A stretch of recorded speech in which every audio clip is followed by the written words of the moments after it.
పెట్టుబడి కూడా దక్కక ఆత్మహత్యలు చేసుకునే పరిస్థితులు ఆంధ్రప్రదేశ్ అంతటా కూడా ధర్నాలు ర్యాలీలు చేస్తున్నారు. దీనికి ప్రధాన కారణం ఏంటంటే ప్రభుత్వ వైఫల్యం. ఎప్పుడైతే అన్నదాత రోడ్డెక్కాడో అప్పుడే ప్రభుత్వ వైఫల్యం కనపడుతుంది. ఇప్పటి నుంచి కాదు, గత 2 నెలలుగా ముఖ్యంగా పొగాకు రైతులు ఒంగోలు, నెల్లూరు, గిద్దలూరు, అలాగే పశ్చిమ గోదావరి ఈ జిల్లాల నుంచి రోడ్ల మీదే ఉన్నారు. 2 నెలల నుంచి రైతులు రోడ్లు ఎక్కినా సరే ప్రభుత్వం ఇంతవరకు పట్టించుకోలేదు, గిట్టుబాటు ధర కల్పించలేదు.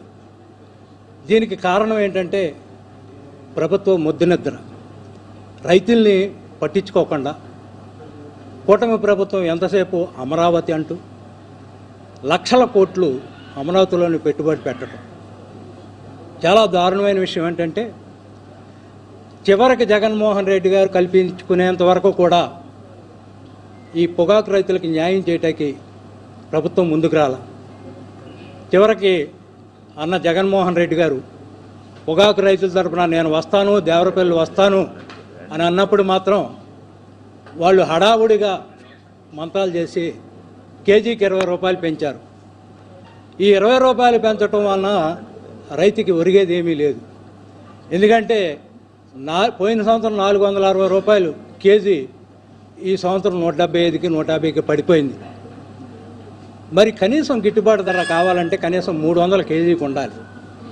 దీనికి పరిష్కారం ఒకటే మార్కెట్ ధర 1000 కోట్లు రైతులకి ఇస్తే రైతులు ఈ సంవత్సరం గట్టెక్కుతారు, వాళ్ళు పెట్టుబడి వస్తుంది, వాళ్ళు ఆత్మహత్యలు చేసుకునే పరిస్థితి ఉండదు. కాబట్టి ఈ కూటమి ప్రభుత్వం ఇప్పటికైనా కళ్ళు తెరిచి పరిష్కార దిశగా 1000 కోట్లు ఇచ్చి రైతులను ఆదుకొని లేదా మార్కెట్ ధర కొలితే ఆటోమేటిక్గా దళారు వ్యవస్థ మధ్యలో నాశనం అయిపోద్ది, పొగాకు రైతు గట్టెక్కుతాడు.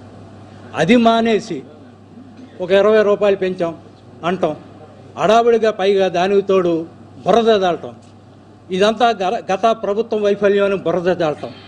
ఈ ప్రభుత్వం ఏం చేసింది? మరి గత ప్రభుత్వ వైఫల్యం అయితే ఈ ప్రభుత్వం ఏం చేస్తుంది? ఇంతవరకు అసలు పట్టించుకున్న దిక్కు లేదు. ఈ రైతులకు పరిష్కారం చూపించిన నాదుడు ఎవడో లేడు. విజనరీ ముఖ్యమంత్రి, ఆ విజనరీ ఏమైపోయాడో తెలియదు. ఇంత దుర్మార్గమైన పరిపాలన ఈ రాష్ట్రంలో కొనసాగుతుంది. అంతేకాదు సాక్షాత్తు మాజీ ముఖ్యమంత్రి జెడ్ కేటగిరీ వ్యక్తి ఆంధ్రప్రదేశ్లో ఈ రోజున దేవరపల్లి వస్తే ఆ హెలిప్యాడ్ దగ్గర ఒక్క పోలీసు లేరు. పోలీసు వ్యవస్థ మొత్తం నిద్రలోకి వెళ్ళిపోయింది. ఉన్న పోలీసులను తీసేశారు. అంటే ఏంటి దీని అర్థం? జగన్మోహన్ రెడ్డి గారు కానీ లేకపోతే వైసీపీ నాయకులు కానీ ఏదన్నా జరగకూడని సంఘటన జరిగితే మళ్ళీ దాన్ని కూడా విమర్శించటానికి